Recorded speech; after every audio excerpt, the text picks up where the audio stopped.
The wind never stopped. It was the first thing Clara Hensley heard in the morning and the last thing she heard before a fitful sleep took her.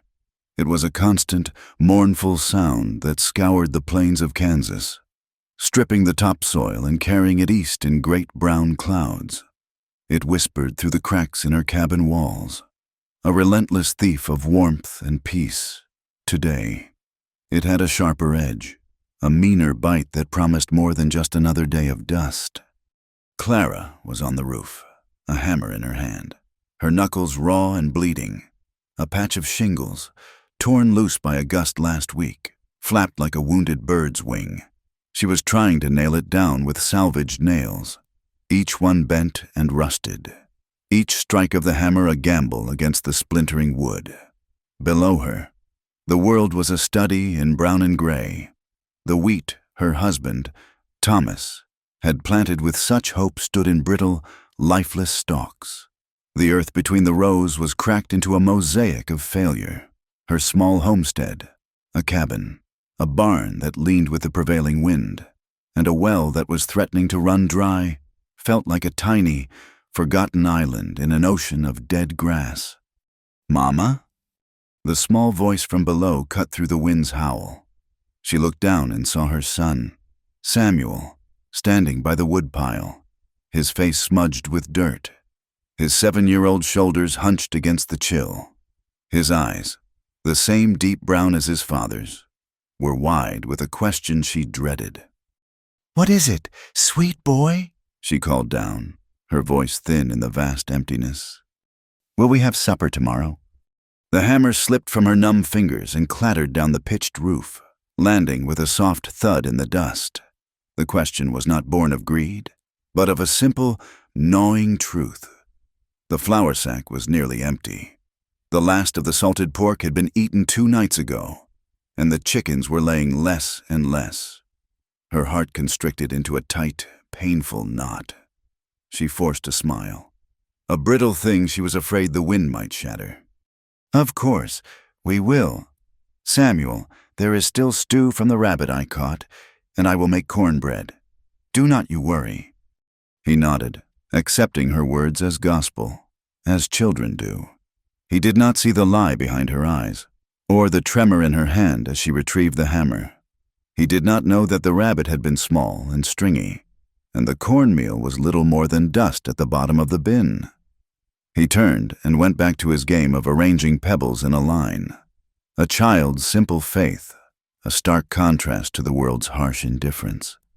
Clara took a deep breath, the dusty air burning her lungs, and went back to work.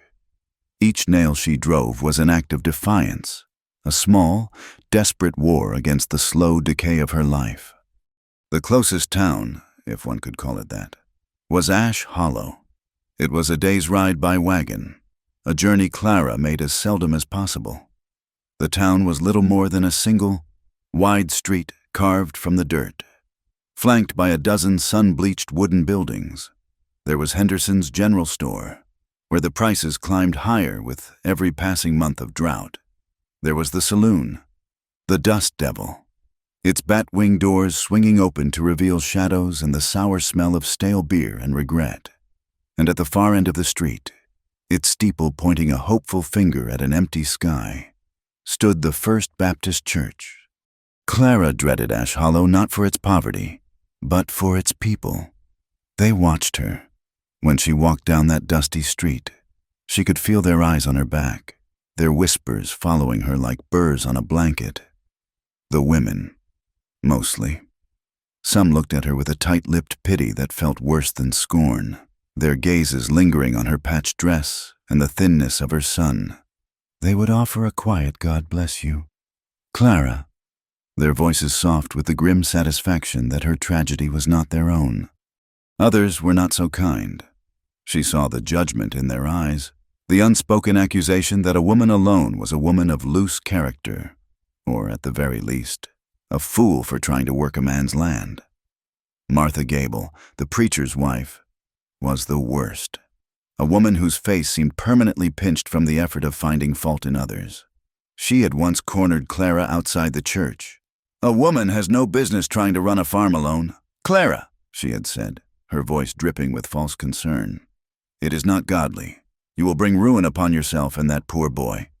Clara had simply stared back, her throat too tight with anger to speak, before turning and walking away. They did not understand. They could not. They had husbands to come home to, men whose broad shoulders could carry the weight of a dying farm or a mounting debt.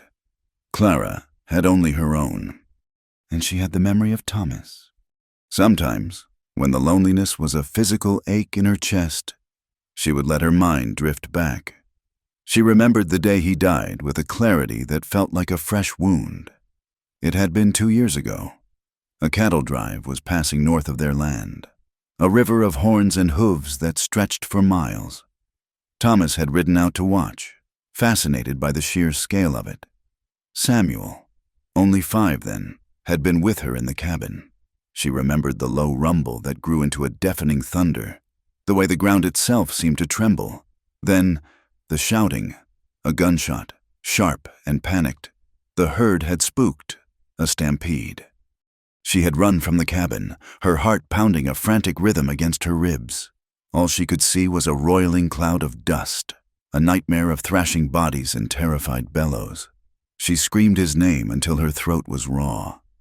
It was hours later, after the last of the herd had passed and a dreadful silence had settled, that she found him. He was lying near a shattered cottonwood tree, his body broken, his horse nowhere to be seen. The dust had already begun to settle on his still face, a fine, gray powder that seemed to mock the vibrant life that had been there only that morning. There was no one to help. Her nearest neighbors were miles away, and the trail hands were long gone, chasing their scattered herd. So she had done it herself. She had wrapped Thomas in their best quilt, the one his mother had made for their wedding. She dug the grave with his own shovel, her hands blistering and bleeding, her tears mixing with the sweat and the dirt. She lowered him into the hard, unforgiving earth and said the words herself, her voice a broken whisper against the ever-present wind. After she filled the grave, she stood over the small mound of earth and made a vow. "I will not lose this land. Thomas," she had whispered to the ground, "this is our home. I will keep it for Samuel. I swear it." That promise was the rock she clung to in the flood of her grief. It was what got her out of bed in the mornings. It was what kept her fighting when the men from the bank in Wichita sent letters, their polite words barely concealing the threat of foreclosure.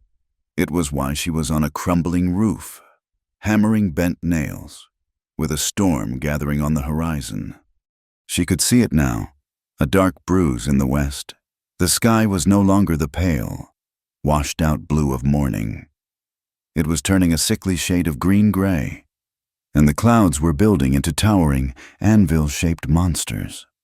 The wind, which had been a steady roar, began to fall into an unnerving silence, punctuated by sudden, violent gusts that rattled the cabin's windows.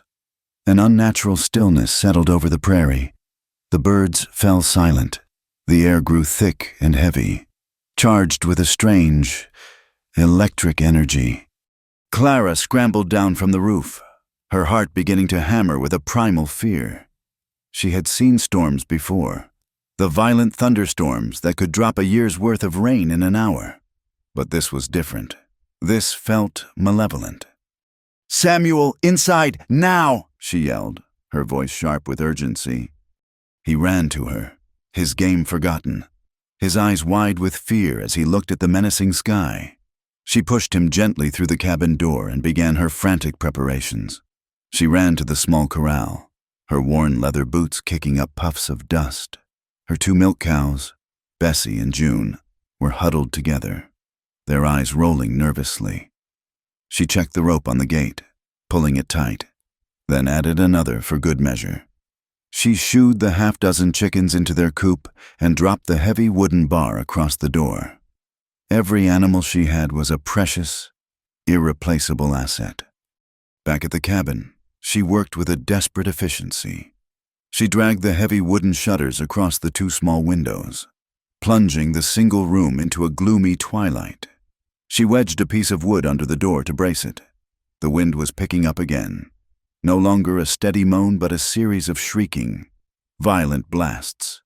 The cabin groaned around her, the logs seeming to strain against the forces trying to tear them apart. She lit a single kerosene lamp, its flickering flame casting long, dancing shadows on the walls. Samuel was huddled on their cot in the corner, a thin blanket pulled up to his chin. She went to him and sat on the edge, pulling him into her arms. He was trembling. "It is just a big wind, sweet boy," she whispered, her own fear a bitter taste in her mouth. "We will be safe in here." She began to pray, not the formal, eloquent prayers of Preacher Gable, but a raw, desperate litany of pleas. "Please, God, spare the barn. Please spare the animals. Please keep this roof over our heads. Please, just give us mercy." Then the sound began. It started as a low rumble, like a distant train, but it grew louder and louder still, until it was a deafening, all-consuming roar that seemed to come from the very bowels of the earth. The air pressure dropped so suddenly, it made her ears pop. The lamp flickered wildly, and then extinguished, plunging them into absolute darkness. Samuel screamed, a thin, terrified sound that was immediately swallowed by the maelstrom. The world dissolved into chaos. The cabin shook so violently that Clara was sure it would be ripped from its foundations. She could hear the shriek of nails being torn from wood, the sharp crack of splintering timber. A deafening crash from outside told her the ancient cottonwood tree by the well had finally surrendered. Debris hammered against the walls like 1,000 angry fists. The wind was not just blowing. It was a solid, physical presence, a monstrous entity trying to smash its way in. It was a living, screaming thing.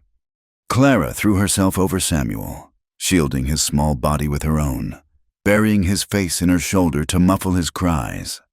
She squeezed her eyes shut, convinced that this was the end, that they would be torn apart and scattered across the prairie like dandelion seeds.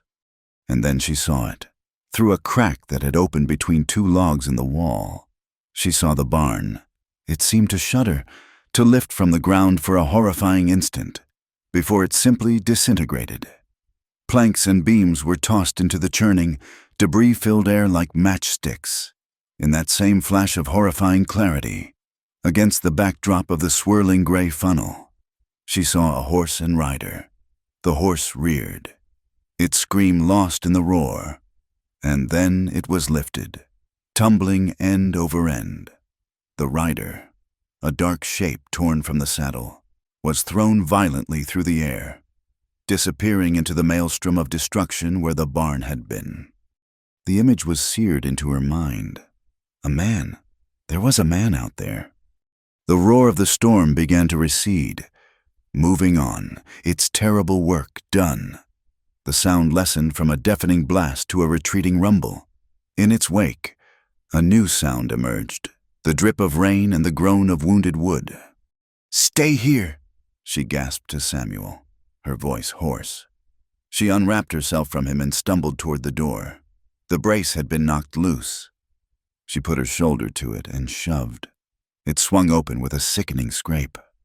The world outside was gone. Her world. In its place was a scene of utter ruin. The sky was an eerie, bruised purple, and a cold rain was beginning to fall. The roof above her head was half gone, exposing the cabin's innards to the sky. The cottonwood was a jagged stump. The fences were obliterated. And where the barn had stood, there was only a heap of splintered lumber and wreckage.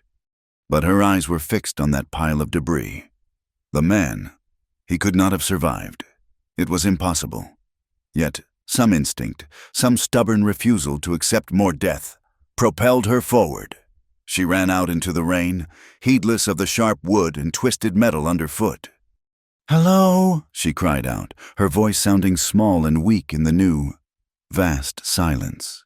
"Is anyone there?" A low moan answered her. It came from beneath a large section of what had been the barn's wall.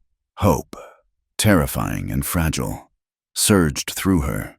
She began to claw at the wreckage, her hands tearing on the sharp edges, her muscles straining. She heaved a heavy beam aside and saw him. He was lying face down, half buried in the mud and splintered wood. His clothes were torn, and a dark stain was spreading across the back of his shirt. He was unconscious, but he was breathing. He was alive. For a moment, she just stood there, the cold rain plastering her hair to her face, her mind reeling. He was a stranger. He could be anyone, an outlaw, a drifter, a danger to her and her son. The safe thing, the sensible thing, would be to leave him, to retreat to what was left of her cabin and bar the door. But then she looked at the blood soaking into his shirt, at the vulnerable line of his neck, and she knew she could not leave another man to die alone in the dirt. Ignoring the pain in her hands and the exhaustion in her bones, she hooked her arms under his shoulders and pulled. He was heavy, a dead weight of muscle and bone, but desperation gave her strength. She dragged him, inch by agonizing inch, away from the wreckage and toward the cabin. Her destination was the root cellar, the small, stone-lined pit beneath the floorboards. It was the safest place left. The storm was not finished. The wind was rising again, and the rain was turning to hail, small, hard pellets of ice that stung her skin. She finally got him to the cellar entrance, a heavy trap door in the middle of the cabin floor. With a final, lung-bursting effort, she managed to get him down the short ladder and onto the damp earth below. She scrambled down after him and pulled the heavy door shut just as the full fury of the storm returned overhead. The raging of the wind and the hammering of the hail on the cellar door were muffled now. Down in the dark, earthy-smelling space, there was a semblance of peace, a terrible, fragile peace. The silence that finally fell an hour later was more profound, more absolute than any she had ever known. It was the silence of a world erased. When she dared to open the door again, the sky was clear, scrubbed clean by the storm. A few pale stars were beginning to appear in the twilight, but the sight that greeted her stole the breath from her lungs. Her roof was not half gone. It was gone completely. The sky was the only ceiling she had left. The barn was a memory. Her fences, her chicken coop, her husband's carefully tilled fields, all of it had been savaged beyond recognition. Her gaze fell to the man lying beside her on the cellar floor. In the dim light filtering from the open door, she could see his face for the first time. It was a strong face, etched with lines of hardship, but not unkind. His dark hair was matted with blood from a gash on his temple. He was delirious, muttering words she could not understand. Her first instinct, sharp and cold, was still fear. He had a gun holstered at his hip. He was a stranger, and she was a woman alone with a child, her home destroyed around her. Every instinct for self-preservation screamed at her to run, to take Samuel and flee into the night. But she looked at the ragged, bloody tear in his shirt, at the shallow, labored rise and fall of his chest. He was not a threat now. He was just a man, broken by the same storm that had broken her world. To abandon him now would be to abandon a piece of her own humanity. With a sigh that was half resignation and half prayer, she made her choice. Through the long, cold night, by the light of the one lamp she managed to find intact, she tended to him. She fetched water from the well, miraculously undamaged. She tore strips from one of her last good linen sheets to make bandages.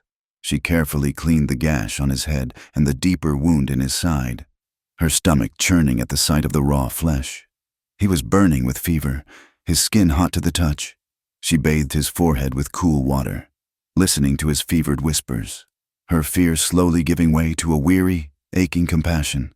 In the ruins of her life, surrounded by the ghosts of everything she had lost, she fought to save this one stranger the storm had delivered to her door. Dawn broke not with a gentle blush, but with a harsh, unforgiving light that revealed the full scope of the world's ruin. Clara stood in the gaping doorway of what was once her cabin, a threadbare blanket wrapped around her shoulders. The air was unnaturally still and cold, scrubbed clean of dust and life. It smelled of wet earth, splintered pine, and the metallic tang of fresh blood. Her land was unrecognizable, It was as if a malevolent giant had dragged a great, angry rake across the prairie. The fields were gouged with deep furrows, littered with a grotesque confetti of splintered wood, tattered clothing, and the unfamiliar debris of her neighbors' lives.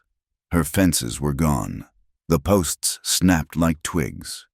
In the distance, she could see that the Miller homestead was simply gone, its foundation a naked scar on the land. The Olsons' roof sat askew in the middle of their cornfield, a ridiculous, tragic hat. The silence was the worst part. There were no birds singing, no chickens clucking, no lowing from the cows. She looked toward the corral, her heart a cold stone in her chest. Bessie and June lay twisted together against the one remaining section of fence, their necks broken. The sight was so final, so brutally unfair, that it bypassed tears and settled deep in her bones as a cold, weary ache. Everything that had taken years of toil to build, to nurture, had been undone in minutes. Samuel came to stand beside her, his small hand slipping into hers. He did not cry. He just stared, his young face pale and solemn, trying to comprehend a world that had been violently remade while he slept. "The cows are sleeping, Mama," he said, his voice a small, hollow sound in the vast quiet. Clara squeezed his hand, unable to form the words to correct him. "Go inside, sweet boy," she whispered, her voice rough. "Stay in the cellar where it is safe." He obeyed without question, disappearing back into the darkness of their broken home. She was alone again with the devastation. For a long moment, she allowed herself to feel the full weight of it. It was too much, the debt, the drought, and now this. It was a sign from God. Surely a sign to give up, to pack what little she had left and walk away. The promise she had made at Thomas's grave felt like a fool's boast now. The words of a woman who had not yet understood the true depths of the world's cruelty. A groan from the cellar reminded her she was not entirely alone. The stranger. In the shock of the morning's revelations, she had almost forgotten him. A fresh wave of apprehension washed over her. He was a complication she could not afford, another mouth to feed when she could barely feed her own, another uncertainty in a world that had been stripped of all assurances. Taking a deep breath, she descended the ladder. He was awake. He had pushed himself up into a sitting position against the cool stone wall, his face ashen with pain. But his eyes were clear. They were a startling gray, the color of a winter sky, and they watched her with a calm, steady intensity. "Morning," he said, his voice a low rasp. Clara simply nodded, clutching the blanket tighter around herself. She stood on the bottom rung of the ladder, keeping her distance. He glanced down at the crude bandage on his side, then at the one on his head. "Looks like I owe you my thanks," he said. There was no flourish to the words, just a simple statement of fact. "You were in the path of my barn," she replied, her tone flatter than she intended. It was instinct. A faint smile touched the corners of his mouth, a gesture that seemed to cost him some effort. "Well, I am grateful for your instinct." He extended a hand, wincing as the movement pulled at his side. "Jacob Reed." She hesitated for a second before taking his hand. His grip was firm, despite his weakness. "Clara Hensley." She expected more, where he was from, where he was going, but he offered nothing. He just held her gaze, his expression unreadable. The silence stretched, filled only by the sound of water dripping from the cellar's ceiling. Jacob Reed. The name meant nothing to her. He was just a man, like any other. He broke the silence. "The storm. It was bad. It took everything," she said, the words stark and empty. His gaze flickered past her, up toward the light of the open trap door and the ruined world beyond. A shadow of something, pity, perhaps, or understanding, passed over his features. He began to push himself to his feet, a sharp hiss of pain escaping his lips. "You should not be moving," Clara said, taking a step forward despite herself.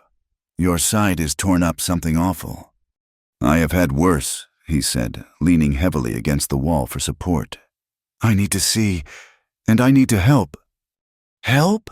The idea was absurd. "You can barely stand. There is nothing you can do." "I can lift a board. I can dig a hole," he insisted, his jaw set with a stubbornness that reminded her painfully of Thomas. "I will not be a burden.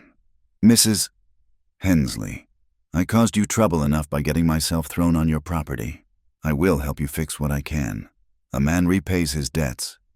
Clara looked at him, at his torn clothes and the lines of exhaustion and pain etched on his face. And then she thought of the monumental, impossible task that awaited her outside.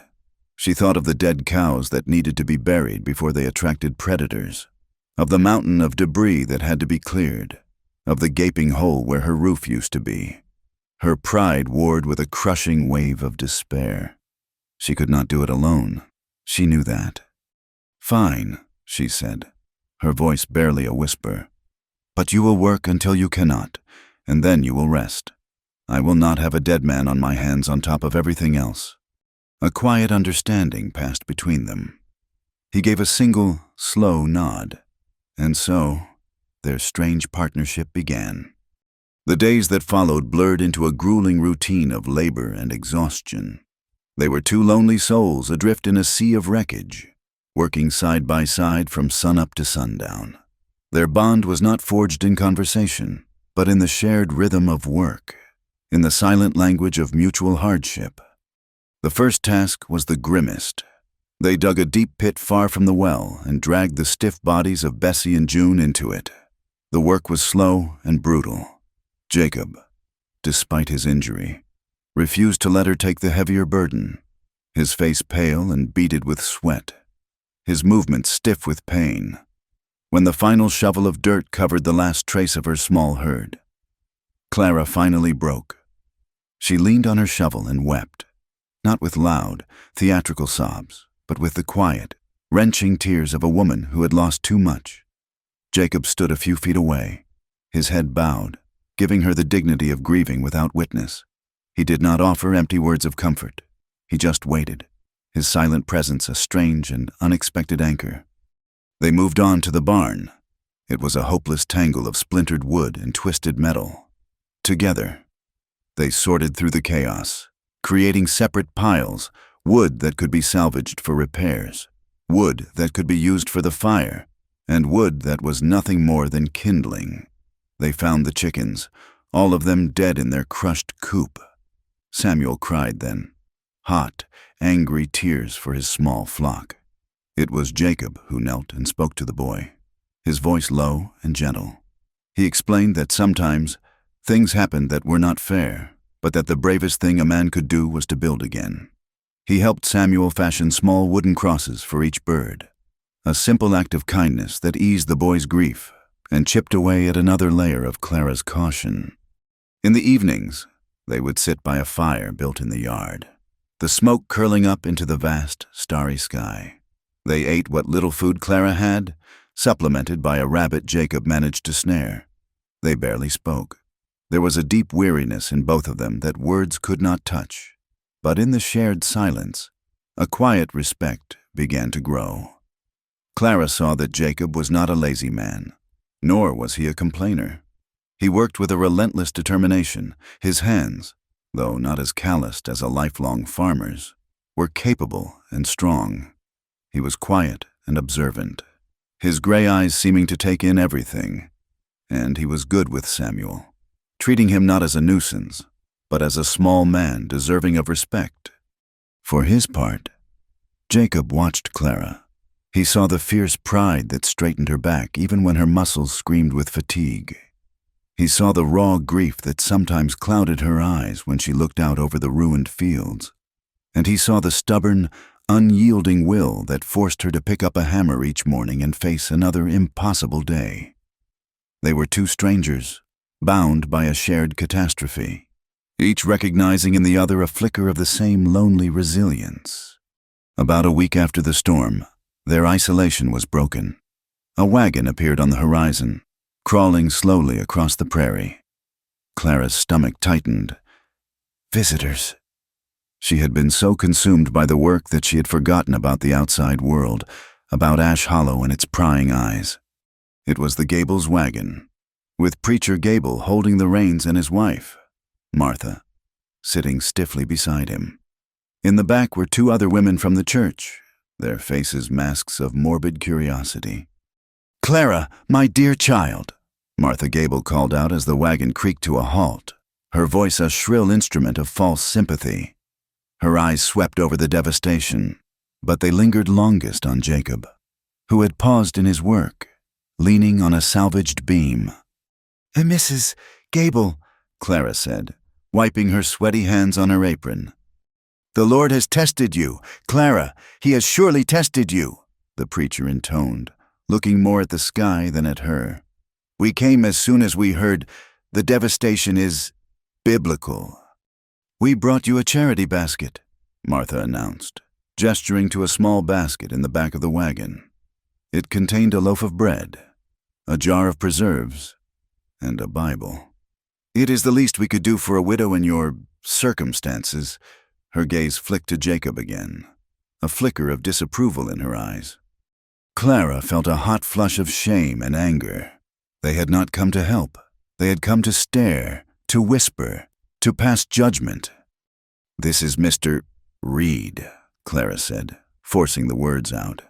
"He was caught in the storm. He is helping me clear the wreckage." Jacob gave a curt nod, his face an impassive mask. He did not offer a handshake. "I see," Martha said, the two words heavy with meaning. "Well, a woman must be careful of her reputation, especially a woman alone." One of the other women, a Mrs. Peterson, bustled forward and pulled Clara aside, her voice a conspiratorial whisper. "She is right, dear. People will talk. Taking a man in, with no family here to chaperone. It is not proper. You will ruin what little name you have left." Clara felt her spine stiffen. "He is helping me survive," she said, her voice low and tight. "He is doing the work that none of you offered to do." Mrs. Peterson recoiled as if struck, her face flushing. The charity visit was cut short, after a few more platitudes from the preacher and a final, lingering glare from his wife. They climbed back into their wagon and trundled away, leaving a cloud of dust and indignation in their wake. The encounter left a bitter taste in Clara's mouth. It had shattered the fragile peace of her working world with Jacob and reminded her of her true position, a pariah, a subject of pity and scorn. She worked the rest of the afternoon in a grim silence, the wall between herself and Jacob rebuilt, thicker than before. Late that evening, as they were cleaning up, Jacob finally spoke. "You should not let them trouble you, Mrs. Hensley." "It is easy for you to say," she snapped, her frustration boiling over. "You are a man. You can ride away from this tomorrow. This is my life. Their words are stones they can throw whenever they please." He looked at her, his gray eyes serious in the firelight. "Stones only hurt if you stand still and let them hit you." He paused, then added, "I need to leave for a day or so. This hammer is about to fall apart, and we need a proper saw if we are to frame a new roof before winter. I will go find some proper tools." A knot of panic tightened in her chest. He was leaving. Of course, he was leaving. She had known he would, but the thought of facing the wreckage alone again was suddenly unbearable. "You are coming back?" The question slipped out, small and vulnerable. "I said I would," he replied, his gaze unwavering. "A man keeps his word." He left the next morning at dawn, on foot, heading east. Clara watched him go until he was just a small speck on the vast, empty prairie. The silence he left behind was heavier than before.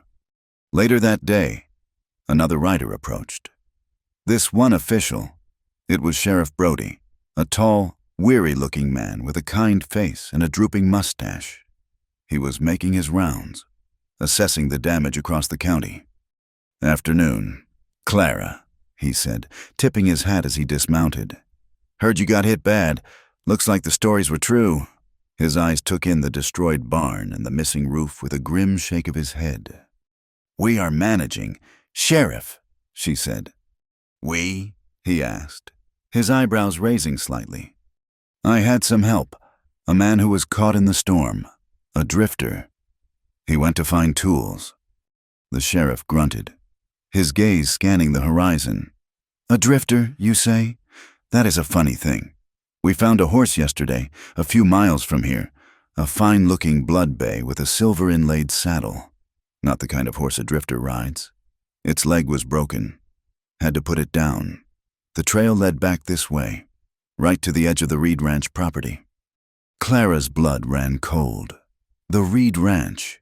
It was not just a ranch. It was an empire. It stretched across half the county, a vast swath of the best grazing land and deepest wells, owned by a family so wealthy they were more legend than people. Old Man Reed had died years ago, leaving it all to his son, a man no one in Ash Hollow ever saw. They said he was reclusive, that he managed his holdings from a big house on the far side of the county, content to let his foreman run things. "The Reed Ranch?" she repeated, her voice thin. "That is right," the sheriff said, oblivious to her turmoil.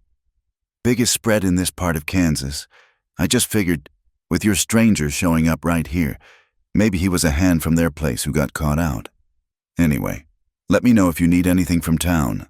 He tipped his hat again, mounted his horse, and rode off, leaving Clara standing in a daze, his words echoing in her mind. A hand from the Reed Ranch, perhaps, but a fine horse with a silver-inlaid saddle? That did not sound like a simple ranch hand. A seed of suspicion, deep and unsettling, began to sprout in the back of her mind. Jacob returned just as the sun was setting, casting long orange shadows across the ruined land. He was not on foot. He was driving a sturdy wagon, pulled by a strong, healthy-looking mule, and the wagon was loaded. Clara stood by the fire, her arms crossed. As he pulled to a halt, he swung down from the driver's seat, his movement still a little stiff. "The roads are a mess," he said by way of greeting. "Took longer than I thought." She did not respond. Her eyes were fixed on the contents of the wagon. There was a brand-new cross-cut saw, its teeth sharp and gleaming. There were 2 new hammers, their handles smooth and pale. There was a heavy canvas tarp, big enough to cover the entire opening of her roof. There were boxes of nails, coils of thick rope, and a block and tackle. And tucked in the corner, almost as an afterthought, was a large burlap sack that smelled unmistakably of fresh flour, and beside it, a smaller sack of coffee beans. This was not a collection of tools a drifter had found. This was a small fortune. This was the inventory of a man with money, a man with resources far beyond her comprehension. She looked from the expensive supplies to the man standing before her. His face was tired in the fading light, but his gray eyes were steady. Jacob Reed. He had told her his name, but he had not told her the truth. Not all of it. The sheriff's words came back to her. The fine horse, the Reed Ranch. Clara stared at him, the pieces clicking into place with a terrifying certainty. The man she had pulled from the wreckage, the man who had been sleeping in her cellar and working beside her for days, was not who he claimed to be. And for the first time since the storm, her fear was not of the wind or the sky, but of the stranger standing right in front of her. The fire crackled between them, a small island of warmth in the vast, cold darkness. For a long moment, the only sounds were the spitting of the flames and the distant cry of a lone coyote. Clara stared at the wagon, at the impossible bounty it held, and then her eyes moved to the man who had brought it. The friendly, quiet drifter she had worked alongside was gone, replaced by a stranger whose silence now felt like a carefully constructed wall. "Where did you get all this?" she asked, her voice dangerously quiet. "There is a town, a few hours east, bigger than Ash Hollow," Jacob said, his gaze fixed on the fire. He was avoiding her eyes. "They have a proper mercantile." "A town," she repeated, the word tasting like a lie. And they just gave these things to you? A man with no horse and no money? He finally looked at her, and she saw a deep weariness in his gray eyes. I have an account there. An account? Clara let out a short, bitter laugh that held no humor. A drifter with an account good for a wagon, a mule, and a small fortune in supplies. You must think I am a fool. She took a step closer, her hands clenched into fists at her sides. The sheriff was here today. Mr. Reed. He told me about a horse they found, a fine blood bay with a silver inlaid saddle, found right near the edge of the Reed ranch. Jacob's face remained impassive, but a muscle twitched in his jaw. He did not deny it. He simply waited. The Reed ranch, she pressed on, her voice rising with a tremor of anger and dawning horror. The biggest in the county, owned by a man nobody ever sees, a man named Jacob Reed. She took another step, until she was standing right in front of him, forced to tilt her head back to look him in the eye. That is not just your name, is it? It is a title. He held her gaze, and in the flickering firelight, she saw the last of the deception fall away. Yes, he said, the word simple, yet it landed like a physical blow. The air rushed out of Clara's lungs. A wave of dizziness and white-hot humiliation washed over her. It was true. The man she had saved. The man she had cleaned and bandaged and fed from her own meager stores. Was the owner of it all. He owned the land her homestead was on. He owned the bank that held her debt. He owned the very dirt she had been killing herself to keep. She stumbled back, away from him, as if he were the source of a sudden heat. The memory of the past week replayed in her mind, now tainted and grotesque. Her pride in their shared work, her quiet respect for his resilience, it all curdled into shame. She had been showing off her poverty to a king, boasting of her survival in a dugout canoe to a man who owned the entire ocean. He had watched her struggle to mend her roof, listened to her son ask if they would have food, all while knowing he could have bought her homestead 1,000 times over with the money he likely carried in his pocket for cigars. It was a joke. Her life, her fight, had been a source of amusement for a rich man playing at being poor. You let me, she whispered, her voice choked with a shame so profound it felt like it was suffocating her. You let me patch your clothes. You ate my food. You let me believe we were the same. That is what I wanted, he said, his voice low and urgent. He took a step toward her, his hands slightly raised as if in a plea. Clara, I never meant to deceive you. Never meant to deceive me? She cried, her voice breaking. What would you call it? You watched me worry about a handful of cornmeal. You helped me bury my own cows, letting me think we were two souls in the same storm. When you own herds that number in the thousands, that is not just deceit, Mr. Reed. That is a cruelty I cannot even name. I did not lie to you. My name is Jacob Reed, he countered, his voice gaining a desperate edge. I left the rest of it off. Do you have any idea what it is like? The moment people know my name, they change. They either want something from me, or they hate me for what I have. They bow and scrape, or they spit at my shadow. No one looks me in the eye and sees just a man. So you decided to play a game? To see how the common folk live? She shot back, her words dripping with scorn. It was not a game, he insisted, his voice rising in frustration. The storm was real, my horse was killed, I was injured, I was riding out to check on my tenants, the Millers, the Olsons, families like yours, to see how they were faring in the drought. It is my responsibility. I went alone because my foreman thinks I should sit behind a desk and count my money. When I woke up in your cellar, all I knew was that a woman had saved my life.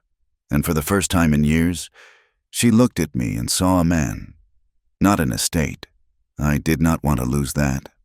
His words, meant to explain, only deepened her wound. So, it was an experiment. She was the one soul unfortunate enough to see him as an equal, and he had clung to the novelty of it. Their shared labor had not been a partnership. It had been his holiday from a life of wealth. The argument laid them both bare. Her fierce, brittle pride, the only thing she had left in the world, was shattered. And his confession revealed a man so profoundly isolated by his fortune that he felt more like a prisoner than a king. They stood on opposite sides of a chasm she had not even known was there, a canyon carved by money and class. The tension between them shifted, the anger cooling into something harder and more painful. Jacob seemed to realize that his explanation had failed. He fell back on the one thing he knew, the one tool that had always worked for him. "Let me help you, Clara," he said, his voice softening. "Properly. Let me pay for the damages. I can have a crew out here tomorrow. They can rebuild your barn in a week. We can fix the cabin, buy you new livestock. Whatever you need." It was the worst possible thing he could have said. The offer meant as a kindness, landed as the ultimate insult. It reduced her struggle to a mere financial problem, a matter of ledgers and coin that he could solve with a wave of his hand. It erased all the sweat, all the fear, all the desperate, clawing effort she had put into her survival. "Charity," she spat the word like poison. "Is that what this all was? You were waiting for the right moment to play the lord of the manor, to swoop in and save the poor widow? I do not want your money, Mr. Reed. I do not want your cruise, and I do not want your pity." "It is not pity," he said, his voice tight with frustration. "It is a solution." "My life is not a problem for you to solve," she yelled, pointing a trembling finger at the wagon. "Take all of this and go. I would rather starve under an open sky than live in a house built by your charity." He stared at her, his face a mixture of anger and disbelief. He could not understand. To him, her refusal was madness, a foolish pride standing in the way of her own salvation. To her, accepting his help would be the final surrender, an admission that her vow, her entire life since Thomas's death, had been a meaningless failure. It was the one thing she would not do. "Go," she said again, her voice dropping to a harsh whisper. "Get off my land." He stood for a long moment, the silence stretching between them, thick with unspoken resentments. Finally, with a sharp, defeated sigh, he turned. He did not unload the wagon. He simply climbed back into the driver's seat, took up the reins, and drove off into the darkness, leaving her alone with the fire and the ruins. The next few days passed in a haze of angry, solitary labor. Clara attacked the wreckage with a furious energy, working until her muscles screamed and her hands were raw. She refused to let herself think about Jacob, about his lies or his offer. She focused only on the next board to be moved, the next nail to be pulled. Samuel watched her, his young face etched with a confusion and sadness that she could not bring herself to address. Jacob, to her surprise, did not stay away completely. He did not come to her homestead, but she saw him from a distance. He and a group of men from his ranch were working on the miller's place, and then the Olsons, shoring up walls and rebuilding roofs. His wagon, loaded with supplies, became a frequent sight on the horizon, a rolling symbol of the power and resources she had so furiously rejected. One afternoon, while she was trying to patch a section of the cabin wall, Jacob rode up. He was not on a fancy horse, but a sturdy-looking Mustang. He stopped a respectful distance away. Samuel, who had been listlessly dragging a stick in the dirt, let out a cry of delight and ran toward him. "Jacob!" Clara's heart seized. She watched as Jacob swung down from the horse and knelt to speak to her son. The easy affection between them was a sharp pang in her chest. Samuel chattered away, telling Jacob about a gopher he had seen, his loneliness melting away in the presence of the man he had come to admire. After a few minutes, Jacob walked Samuel back toward the cabin. He stopped at the edge of the yard, not daring to come closer.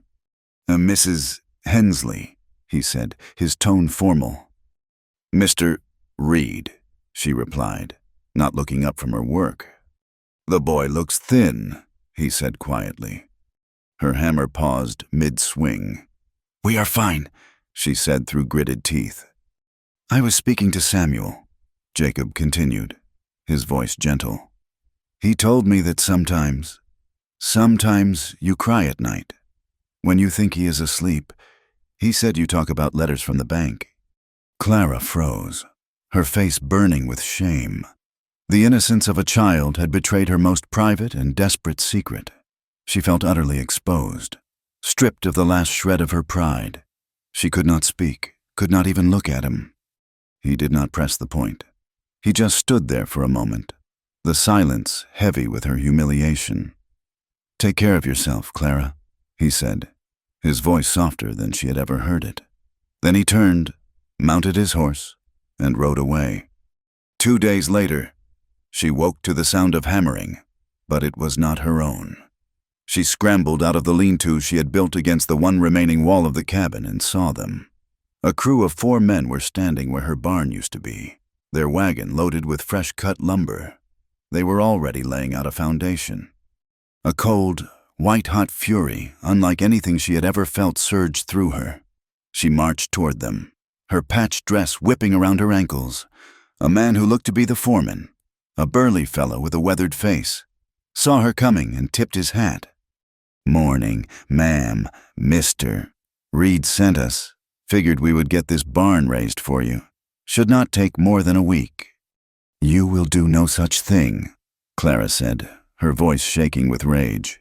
"You will pack up your lumber and you will leave my property this instant." The foreman blinked, confused. "Ma'am? Mr. Reed gave us direct orders." "I do not care what Mr. Reed told you," she exclaimed, her voice rising. "This is my land, not his, and I will not have his charity barn built on it. Now, I will not say it again. Leave." The men looked at each other, bewildered. They were simple working men, following orders, but they saw the fierce, unyielding fire in her eyes, the desperate defense of a woman with nothing left to lose but her pride. The foreman sighed, scratching his head. "All right, ma'am, if that is how you want it." Without another word, they began to load the lumber back onto their wagon. Clara stood there, trembling, until they were gone. Only when their wagon was a disappearing speck on the horizon did she allow herself to collapse, sinking to her knees in the dirt and sobbing with a mixture of fury, frustration, and a terrible, lonely despair. She had won. She had defended her pride, and she had never felt more alone or more foolish. Jacob kept his distance after that, but his presence lingered. He would leave things. A sack of oats for the mule she had acquired from a neighbor in trade for the salvageable metal from her barn. A freshly dressed deer left hanging in the shade of the cottonwood stump. A small bag of candy for Samuel, tucked into a knot in the wood pile. She never saw him leave them, but she knew they were from him. Each gift was a fresh torment, a battle between her desperate need and her stubborn refusal to be indebted to him. She used the oats. They ate the venison. She gave Samuel the candy, and with every bite, she tasted the bitterness of her own pride. A soft, hesitant truce settled over them. He seemed to understand that he could not help her directly, so he helped from the edges, a silent guardian she refused to acknowledge. One evening, nearly a month after the storm, he appeared at her fire pit as she was making a meager stew. He did not say a word, just sat down on a log on the other side of the fire, as he had in the early days. Clara's heart hammered in her chest, but she said nothing, continuing to stir the pot. They sat in silence for a long time, the unspoken anger and resentment still a palpable presence between them. Finally, Jacob spoke, his voice low and raspy, as if he were dredging the words up from a deep, painful place. "Her name was Eleanor," he said, his eyes fixed on the dancing flames. Clara looked up, startled. "My wife," he clarified. "She has been gone for 5 years now." He picked up a stick and began to poke at the embers, his movements slow and deliberate. "She was not like me. She hated the money, the isolation. She loved people, music, life. She grew up in the East, in a big city. She never got used to the emptiness out here. The silence. It scared her. He paused, and the silence he spoke of seemed to fill the air around them. Clara found herself holding her breath, waiting. "There was a blizzard," he continued, his voice barely a whisper. "The worst in 20 years. We were at a line cabin on the North Range, checking on the herd. It came on so fast, a wall of white. We were trapped. The snow buried the cabin, drifted up over the roof. We had food, a fire, but she took sick, a fever. Her lungs filled up." He stared into the fire, but Clara knew he was not seeing the flames. He was seeing a snowbound cabin, a lifetime ago. "I sat with her for 3 days. I held her. I tried to keep her warm. I told her stories. I prayed. I promised her everything. But the fever just got worse. On the 3rd night," his voice broke, and he had to stop to clear his throat. "On the 3rd night, she died in my arms. I had millions of dollars in banks across the country. I owned more land than I could ride in a month. And all of it was useless. I could not buy a doctor. I could not stop the snow. I could not save the one person I loved." He finally looked up, his gray eyes shimmering with a grief that was still raw, still achingly real. "That is what my money is worth. Clara, it is a wall that keeps people out, but it could not keep death out. In that cabin, I was not Jacob Reed, the landowner. I was just a man, helpless and terrified, watching his wife die." He had given her his story, a piece of his soul, offered up in the quiet darkness. And in that moment, Clara no longer saw the rich man who had insulted her, the proprietor of the Reed estate. She saw a man hollowed out by a grief as profound as her own. She saw the lonely soul she had first glimpsed in the cellar, a man who understood what it was to lose everything that mattered. The anger that had sustained her for weeks finally crumbled, leaving behind a fragile, hesitant ache of understanding, a quiet recognition of a shared and terrible pain. Jacob's confession hung in the air between them for many nights, a fragile bridge built across a chasm of grief.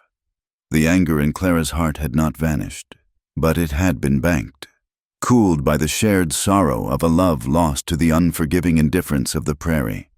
A quiet, wary understanding took its place. He was still the wealthy landowner, and she was still the struggling widow. But they were also just a man and a woman who knew what it was to be helpless in the face of death. He continued to visit, his presence no longer an intrusion but a quiet habit. He would ride over in the evenings and help her with the slow, back-breaking work of rebuilding. They worked on a new, smaller roof for the cabin, the sound of their hammers echoing in the twilight. They spoke little of his wife, or of her husband, but the knowledge of their pasts was a constant, unspoken presence, lending a new depth to their silence. For the first time since the tornado, a fragile tendril of hope began to unfurl in Clara's chest. But the prairie was a relentless adversary. As spring bled into summer, the sky turned a hard, merciless blue. The sun beat down with a ferocity that seemed personal, baking the cracked earth until it was as hard as brick. The rain, which had fallen with such fury during the storm, now refused to come at all. The green shoots that had pushed their way through the soil after the tornado withered, turned yellow, and then crumbled to dust. The drought had returned, fiercer than before. The well grew shallow, the water tasting of mud and minerals. The mule Jacob had left for her grew gaunt, its ribs showing through its hide.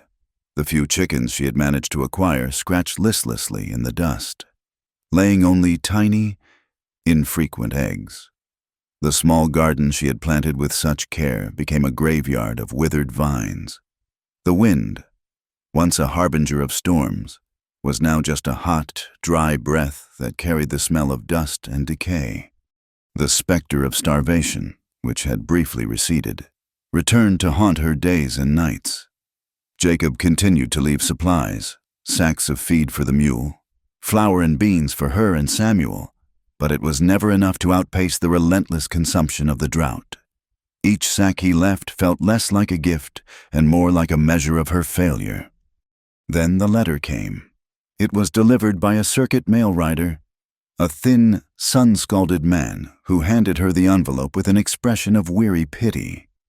She recognized the official stamp of the Wichita Land and Loan Bank. Her hands trembled as she broke the wax seal.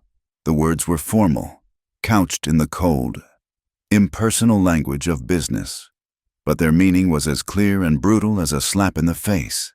Due to non-payment of her loan, compounded by delinquent property taxes, the bank was exercising its right to foreclose.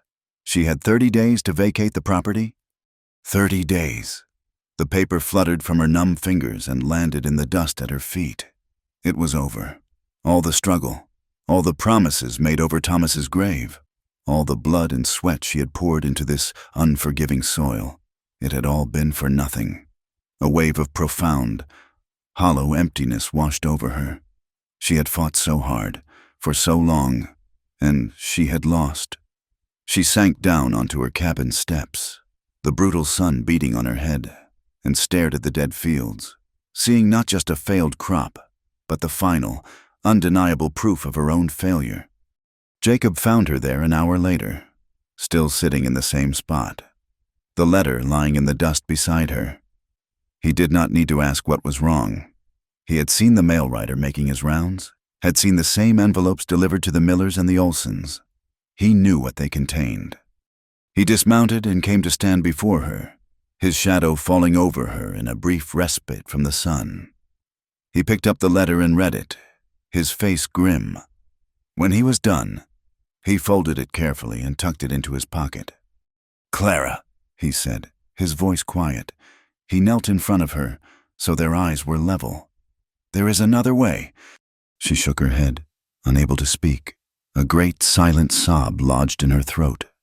"Listen to me," he said, his voice firm but gentle. "This is not charity. This is a proposal, a business arrangement." He took a breath. "Sell the land to me. For the full price of the outstanding debt, the bank will be paid. The foreclosure will stop. The deed will be in my name, but you will not have to leave." She finally looked at him, her eyes clouded with confusion and despair. "You would stay here," he continued, speaking slowly, as if explaining it to a child. "You and Samuel. You would run the place, look after it. You would be the caretaker. Nothing would change, except the letters from the bank would stop. You would be free of the debt. You would be safe." Caretaker.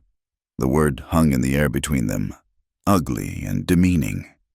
He did not see it. In his world, it was a practical, elegant solution. It solved the problem. But in her world, it was the final humiliation.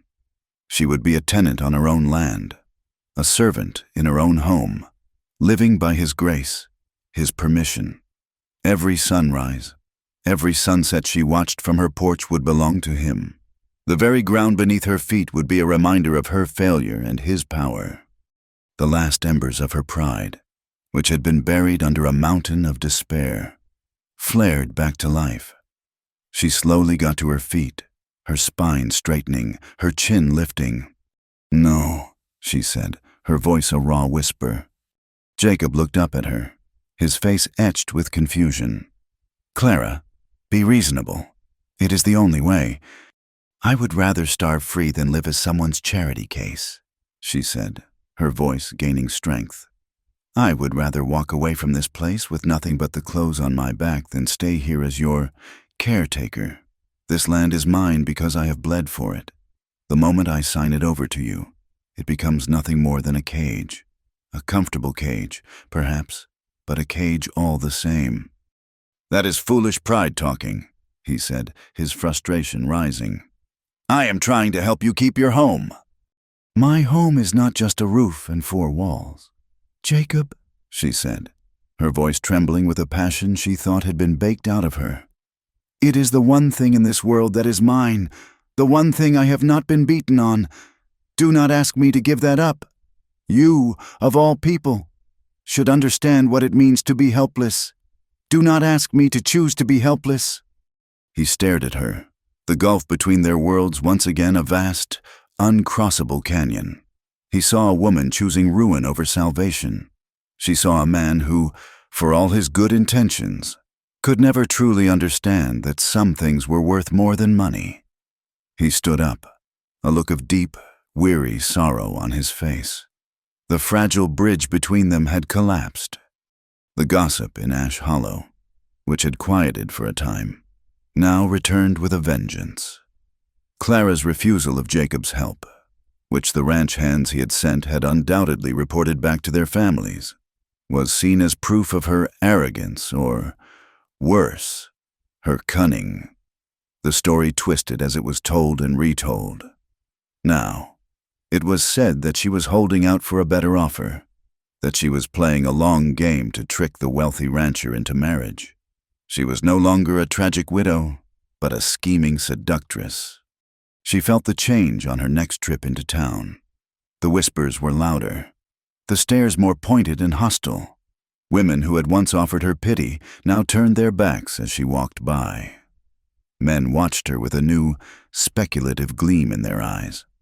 The air in Ash Hollow was thick with resentment. Jacob Reed was a pillar of the county, and this brazen widow was making a fool of him, upsetting the natural order of things.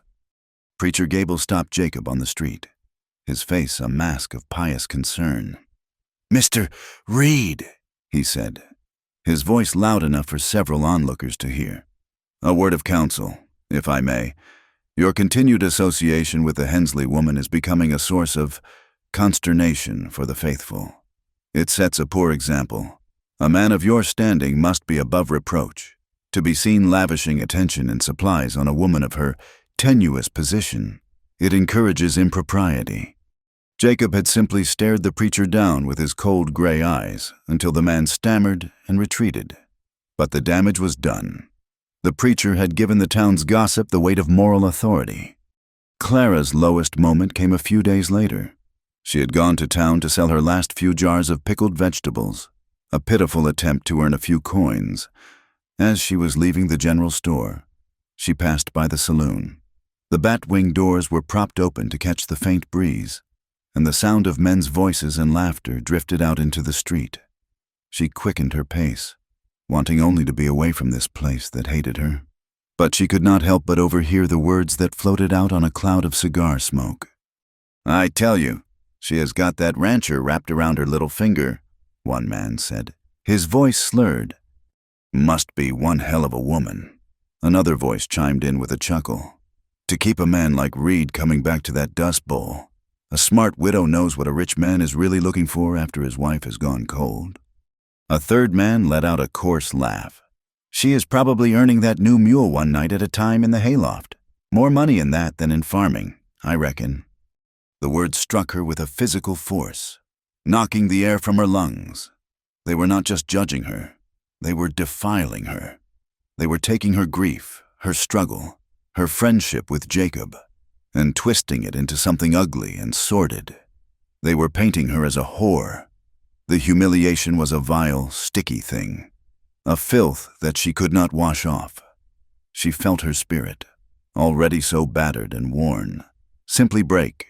She fled, half running back to her wagon, her face burning, the men's laughter chasing her down the dusty street. That night, she could not eat. She could not speak. She put Samuel to bed and then sat on the cabin steps, staring out into the oppressive, moonless dark. A profound and terrible numbness had settled over her.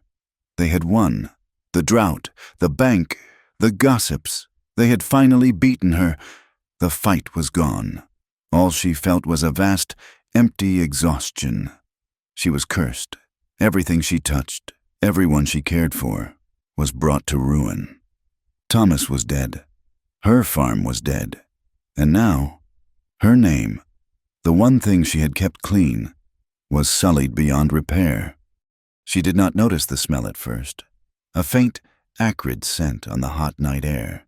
But then it grew stronger, the unmistakable smell of burning hay. She looked toward the small, makeshift barn they had built, a crude structure of salvaged wood and canvas. A faint orange glow was flickering from within. For a moment, her mind refused to process it. But then the glow brightened, and a tongue of flame licked up the side of the wooden wall. "Fire!" The word was a choked scream. She scrambled to her feet and ran toward the barn.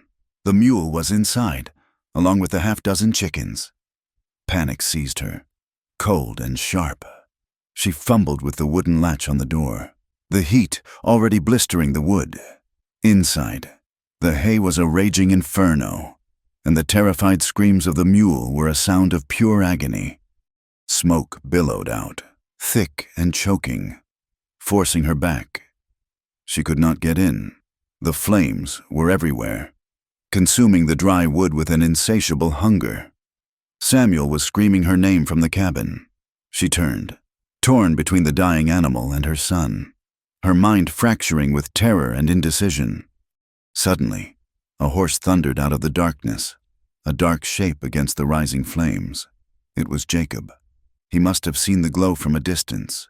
He leaped from the saddle before the horse had even stopped. "Clara, get Samuel out of the cabin!" he yelled, his voice a commanding roar over the crackle of the fire. "The wind is blowing this way! The cabin will be next!" His words cut through her panic. She ran back to the cabin, where Samuel was huddled by the door, crying. She grabbed his hand and pulled him out into the yard. Away from the heat and the smoke, the entire barn was now engulfed in a pillar of orange flame that reached toward the dark sky, casting a terrifying, dancing light over the entire homestead. The screaming from inside had stopped. Clara stood with Samuel clutched to her side, watching the fire consume the last of her hopes. The heat was intense, the roar of the flames a deafening monster. It was all gone. Everything. A sob tore from her throat, a raw, guttural sound of absolute despair. She sank to her knees, pulling Samuel down with her, the strength completely gone from her limbs. "I am cursed," she wept, the words torn from the deepest part of her soul. "Everything is cursed. It is all my fault." She was overwhelmed, drowning in a tide of failure and grief and shame that was hotter and more destructive than the fire in front of her. Strong arms wrapped around her, lifting her as if she were a child. It was Jacob. He picked her up, bundling her and the still sobbing Samuel into his arms, and carried them away from the burning barn, out into the middle of the dead field. He set Samuel gently on his feet and then knelt, pulling Clara tight against his chest as her body was racked with violent, uncontrollable sobs. "It is not your fault," he said, his voice fierce, his lips close to her ear. "It is the land. It is the heat. It is not you." "It is me," she choked out, her face buried in his shoulder. "I lose everything. I bring ruin to everything." "No," he said, his grip tightening. "I will not let you lose everything. I am here. I will not let you go through this alone. Do you hear me? Clara, I am here." He held her face in his hands, forcing her to look at him. The fire raged behind them, painting his face in hues of red and gold, turning his gray eyes to molten silver. In their depths, she saw not pity, but a desperate, aching tenderness that mirrored the ruin in her own heart. All the walls between them, the pride, the money, the gossip, the grief, were burned away in that moment, leaving only the raw, undeniable truth of two broken people clinging to each other in the darkness. Under the red glow of her burning world, he leaned in and kissed her. It was not a gentle kiss, it was desperate and trembling, rough with fear and uncertainty. It tasted of smoke and tears and a sorrow too deep for words. It was not the kiss of a conqueror or a savior, but of a man confessing a love born from the ashes, a last, desperate hope found in the very heart of ruin. The morning after the fire was a landscape of ash and silence. The rising sun cast a pale, sickly light on the blackened skeleton of the barn, and the air was thick with the foul-smelling ghost of smoke. The kiss, which had felt so desperate and real in the fiery darkness, now seemed like a fever dream, a reckless act born of terror and despair. Clara felt its brand on her lips, a mark of shame that exposed her to a world of judgment she was no longer strong enough to face. when Jacob approached her from the lean-to he had built for himself among the cottonwood stumps. She could not meet his eyes. A chasm of fear and confusion had opened up inside her. Gratitude warred with a terrifying, blossoming love, and both were suffocated by the cold dread of what she had allowed to happen. She, a widow, had kissed a man who was not her husband, a wealthy man whose attention was already a curse upon her name. She had proven the gossips right. "Clara," he began, his voice soft. "Do not," she cut him off, her own voice sharp and brittle. She turned away, busying herself with a water bucket that did not need filling. "Last night, it was the fire, the fear, it meant nothing." The lie was a bitter acid in her mouth. She could feel his gaze on her back, feel the hurt and confusion in his silence. But she could not take the words back. To acknowledge the kiss, to admit the powerful current of emotion that had passed between them, was to invite a catastrophe worse than any storm. It was to give the world a weapon to finally destroy her. So she withdrew into a fortress of cold, stony silence, treating him with a detached formality that was more painful than any argument they had ever had. Jacob, to his credit, did not press her. He seemed to understand, or perhaps was simply willing to wait, but the backlash from his own world was not so patient. A few days later, he rode into Ash Hollow to purchase lumber, not just for Clara, but for several other families whose homes had been damaged. As he was loading his wagon outside the general store, a group of ranchers, led by a formidable man named Elias Vance, blocked his path. Vance was a cattle baron from the next county, a man whose ambition was as vast as his holdings, and he had long viewed Jacob Reed's quiet dominance with a simmering resentment. Well, Reed," Vance said, his voice a low drawl that dripped with condescension. He spat a stream of tobacco juice into the dust near Jacob's boots. "I heard you were playing farmer these days, rebuilding barns for charity cases." His men chuckled, their eyes hard and mocking. The townsfolk who had been going about their business slowed their pace, drawn to the scent of conflict. Jacob finished tying a rope around a stack of lumber before he turned to face them. "I am helping my neighbors. Vance, a concept you might want to look into." "Neighbors?" Vance scoffed, stepping closer.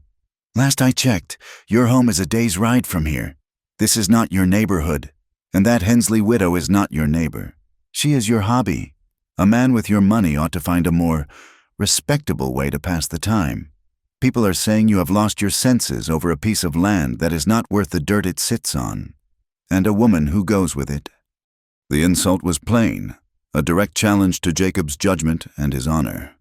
A muscle tightened in Jacob's jaw, and for a moment, Clara's imagined a flash of violence, the kind of brutal fight that often erupted in this hard country.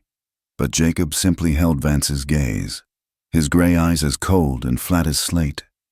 "What people say does not concern me," Jacob said, his voice dangerously quiet. "And what I do with my time and my money is my business. Now, if you will excuse me, I have work to do." He turned his back on them, a deliberate act of dismissal that was more insulting than any punch. Vance's face turned a deep, mottled red, but he did not press the issue further. To challenge Jacob Reed physically was a fool's errand. But as Jacob drove his wagon out of town, he could feel the weight of their stares, the poison of their judgment. He was no longer just the reclusive landowner. He was the fool who was squandering his reputation on a worthless widow. He did not tell Clara about the confrontation. He simply showed up at her homestead day after day and worked. He was a silent, steady presence, a man weathering a storm of his own making. Together, they cleared the ashes of the old barn and began to frame a new, smaller shelter for the mule. The oppressive summer heat bore down on them, and the drought worsened, turning the prairie into a tinderbox. The work felt futile, like trying to build a sandcastle against a rising tide.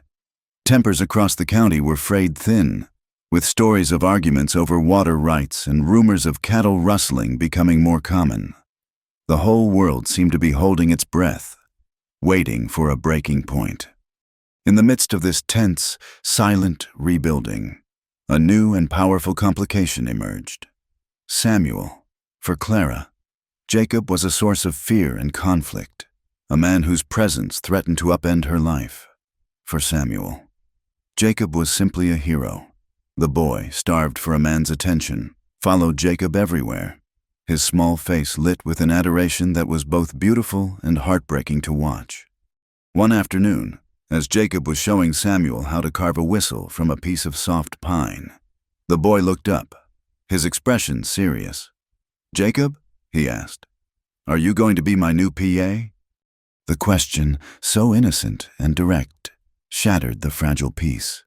Clara, who was mending a shirt nearby, froze, the needle piercing her finger.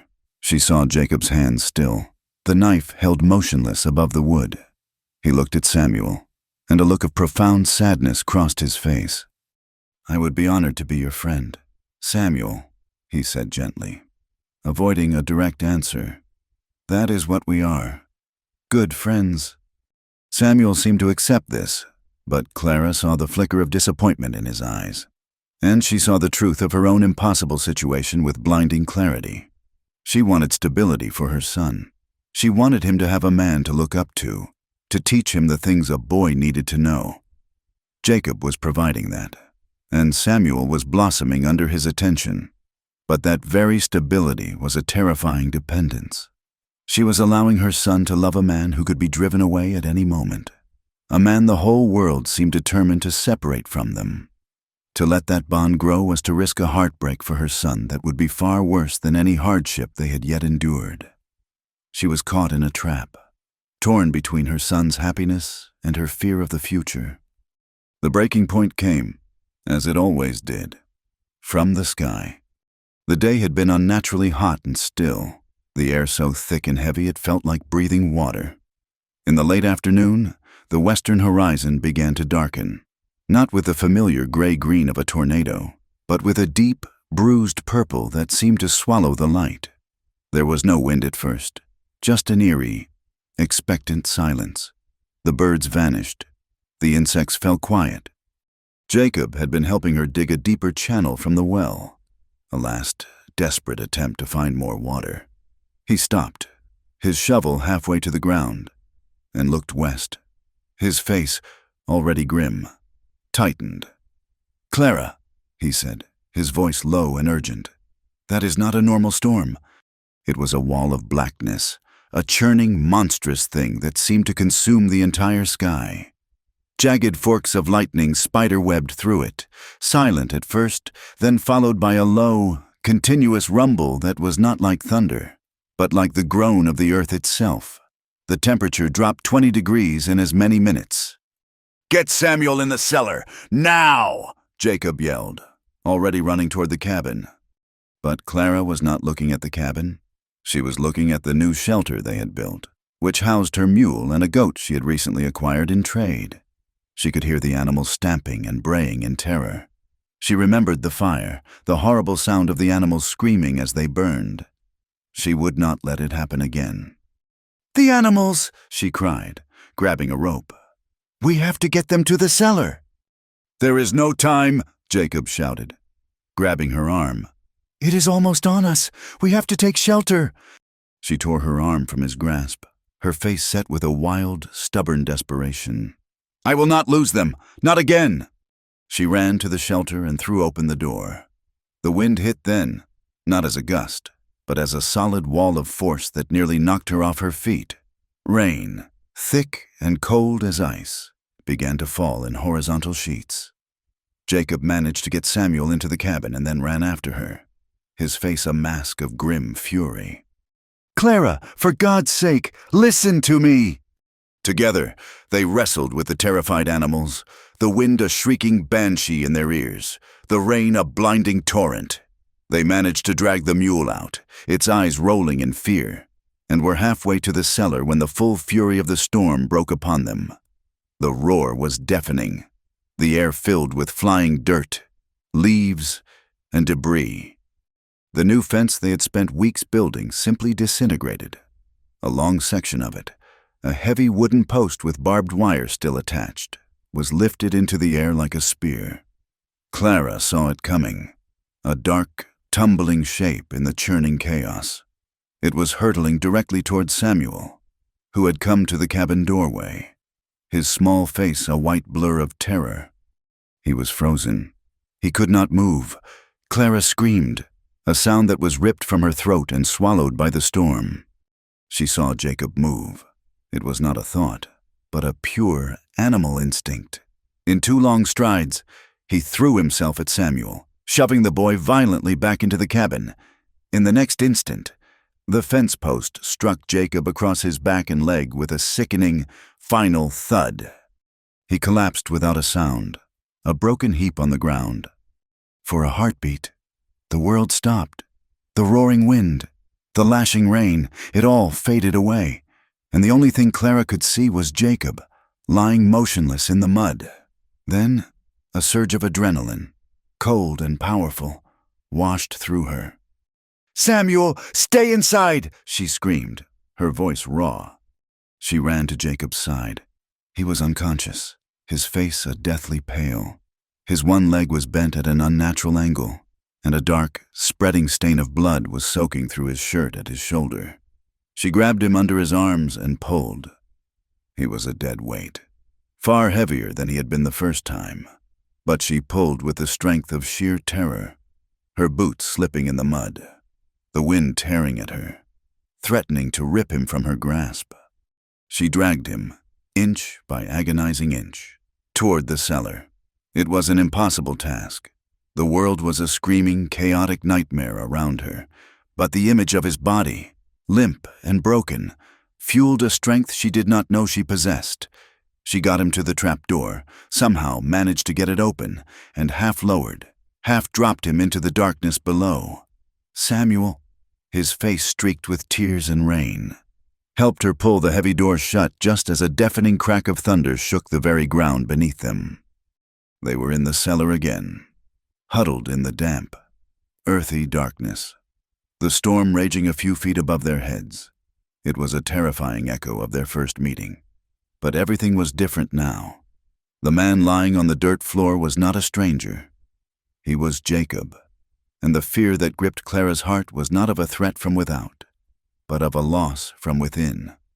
She found the lantern and a match, her hands shaking so badly it took 3 tries to get it lit. The small, flickering flame illuminated a scene of quiet horror. Jacob was breathing, but it was shallow and ragged. The gash on his head from the tornado had been reopened, and blood trickled down his temple. His leg was clearly broken, the bone threatening to push through the skin. All the pride, all the fear of gossip, all the conflicted, tangled emotions of the past weeks were burned away by the raw, primal terror of losing him. In the dark cellar, with the storm trying to tear the world apart, there was only one truth left. She knelt beside him, tearing strips from her petticoat to make bandages, her movements frantic and clumsy. Samuel huddled in the corner, watching, his small body trembling with shock and fear. "It is all right, Samuel," she whispered, though she did not know if she was trying to comfort him or herself. "He is going to be all right." Jacob moaned, his eyelids fluttering. His delirious eyes found hers, but she knew he was not really seeing her. "Eleanor," he whispered, the name a ghostly breath in the small space. A fresh wave of pain washed over her. She gently wiped the blood from his brow with a damp cloth. "No, Jacob," she whispered, her voice thick with unshed tears. "It is Clara. I am here." She worked through the storm, cleaning his wounds, trying to make him comfortable, her mind a frantic prayer. "Please, God, do not take him. You took Thomas, do not take him, too, not him." As the hours passed and the storm's fury began to subside, she sat beside him, holding his hand, feeling the faint, thready pulse beneath his skin. The walls she had built around her heart, the fortress of pride and fear, had crumbled into dust. All that was left was the raw, aching, terrifying love she felt for this man. A man who had faced down her pride, endured her anger, and thrown himself in front of death for her son. Tears streamed down her face, silent and hot in the cool, damp air. She leaned close, her lips near his ear, and finally whispered the truth that she had fought so hard to deny. "I love you, Jacob Reed," she breathed into the darkness. "Do not you dare leave me. Do not you dare." The storm passed with the dawn. A profound, unnatural silence fell over the land. The same silence that had followed the tornado, but this time it did not feel like an ending. When Clara pushed open the cellar door, the rising sun revealed a world washed clean, battered and scarred, but still there. The land was in ruins again, but as she looked down at the wounded man sleeping fitfully at her feet, she made a new vow. This time, she would not let him walk out of her life. He had saved her son. He had shown her a love she never thought she would know again. Whatever was broken, in him and in this land, they would rebuild it together. She would not let this storm be the end of their story. The days that followed the storm were a quiet eternity measured in shallow breaths and spoonfuls of broth.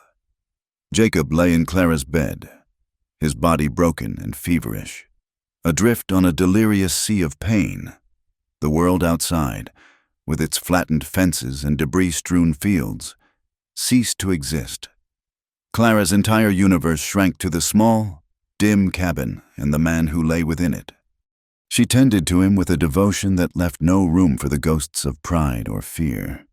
The woman who had once bristled at the thought of charity now moved with a quiet, fierce purpose, her every action an assertion of a love she had finally accepted.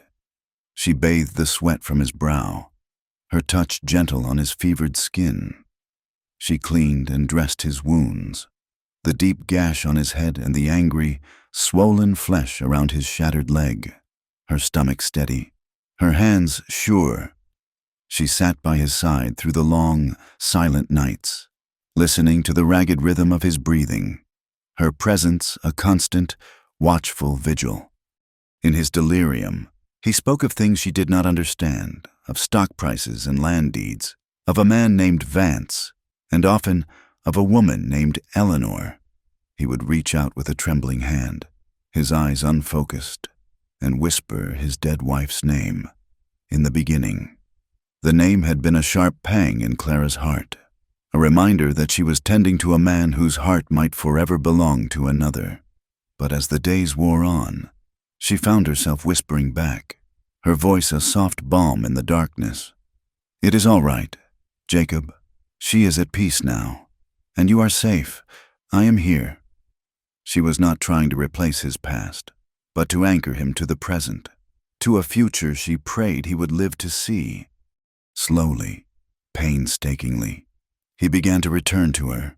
The fever broke one afternoon in a drenching sweat, leaving him weak and exhausted, but lucid. His gray eyes, when they finally focused on her face, were clear of delirium and filled with a deep, quiet gratitude that needed no words. He saw the exhaustion etched beneath her eyes, the smudge of dirt on her cheek, the fierce protectiveness in her gaze, and he understood. The wall between them, which had been breached by a desperate kiss in the firelight, was now gone completely, washed away by the storm and the quiet intimacy of his recovery. "Clara," he whispered, his voice a dry rasp. He tried to sit up, but a sharp intake of breath and a wave of pain sent him back against the pillows. "Hush now," she said, placing a cool hand on his forehead. "You need to rest. You were hurt badly." "Samuel," was his next word, a question filled with anxiety. "He is safe," she assured him. "He is outside, trying to teach a gopher how to stand guard. You saved him. Jacob, you saved his life."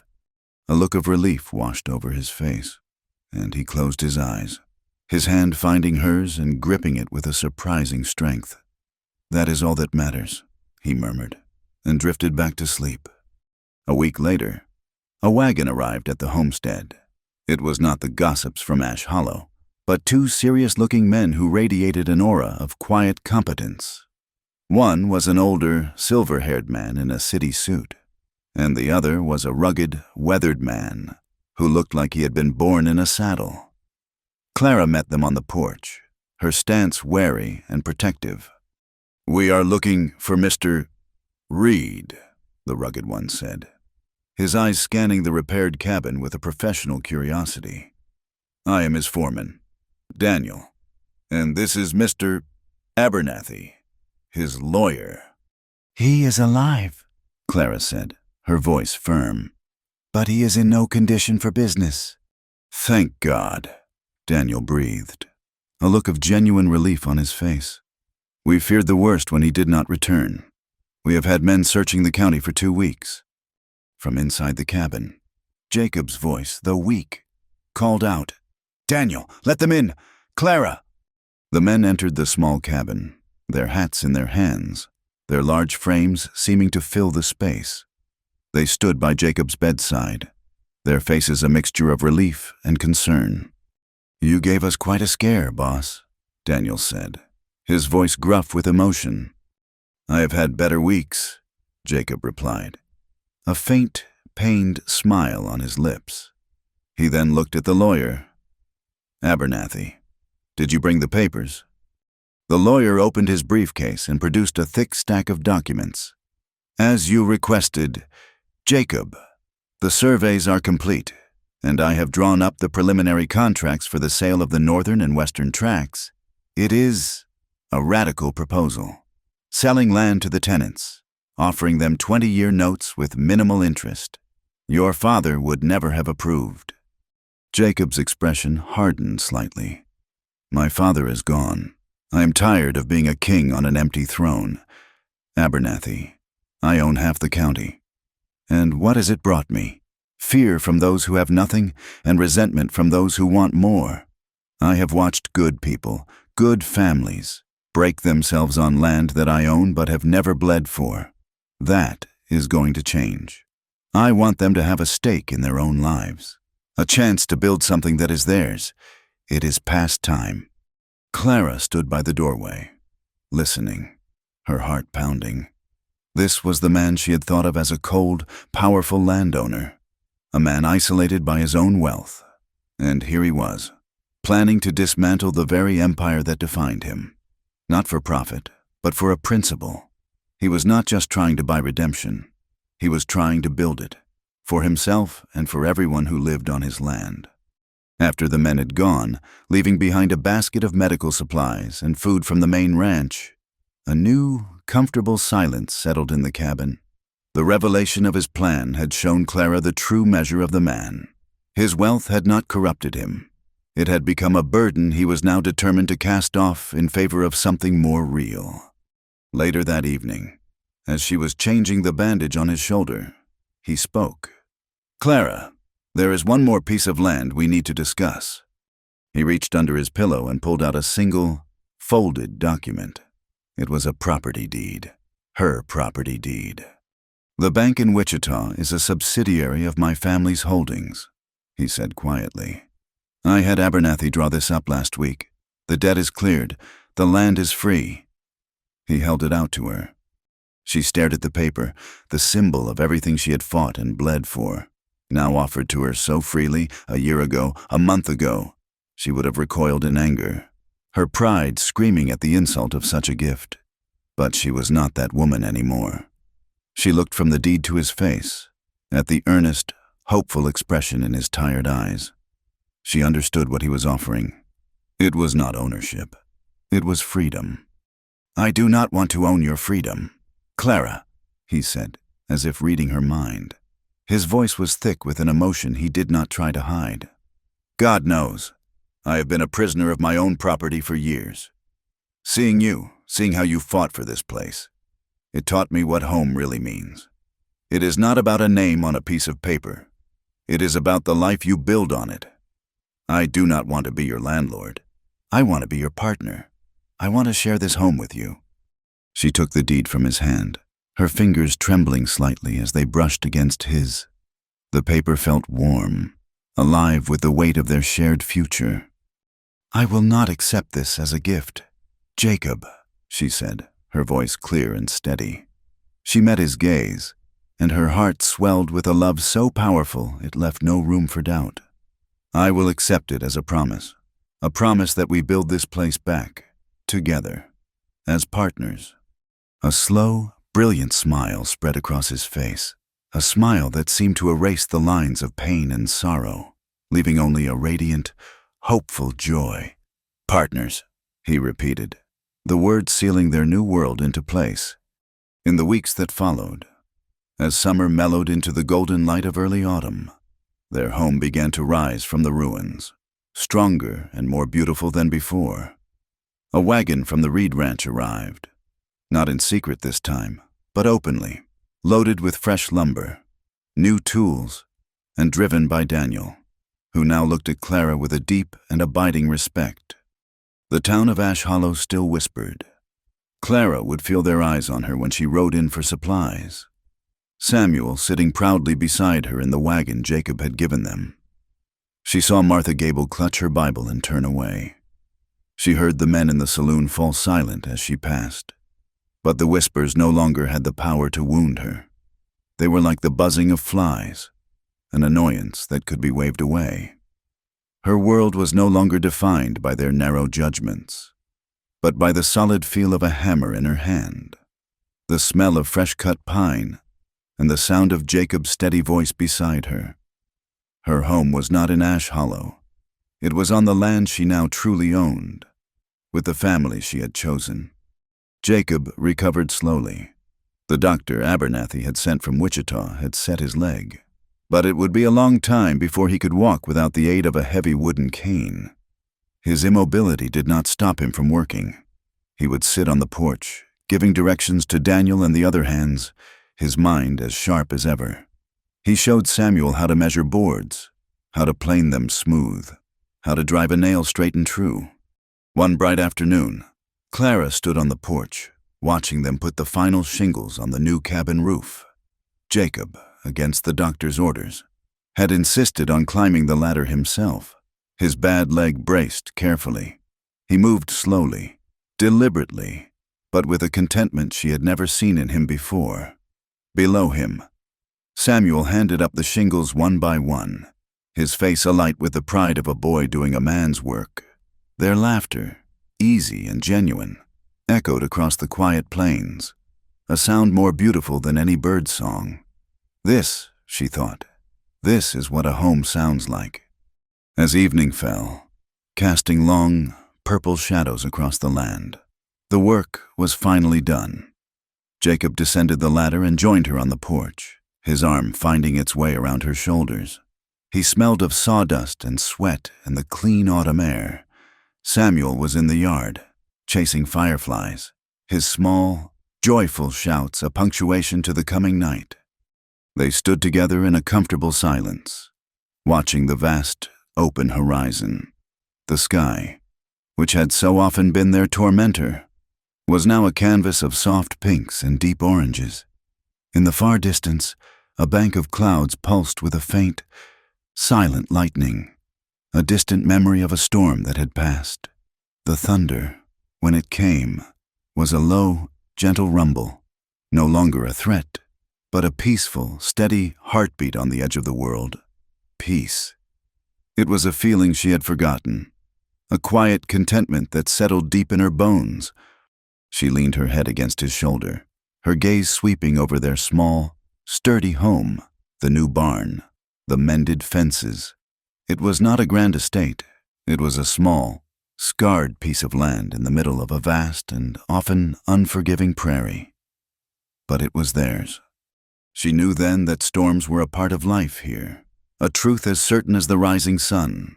They came for the sky, and they came for the heart, with the power to tear down and wash away everything a person held dear.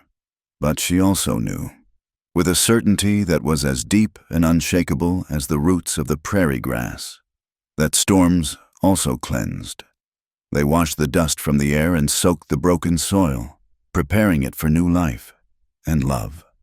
She realized, if tended with courage and patience, if nurtured like the fragile green shoots that follow a cleansing rain, could make even the most barren and broken ground bloom again, Thank you for listening to our story. Please comment where you are listening from to connect with each other. Subscribe to the Wild West Campfire channel and share your thoughts in English.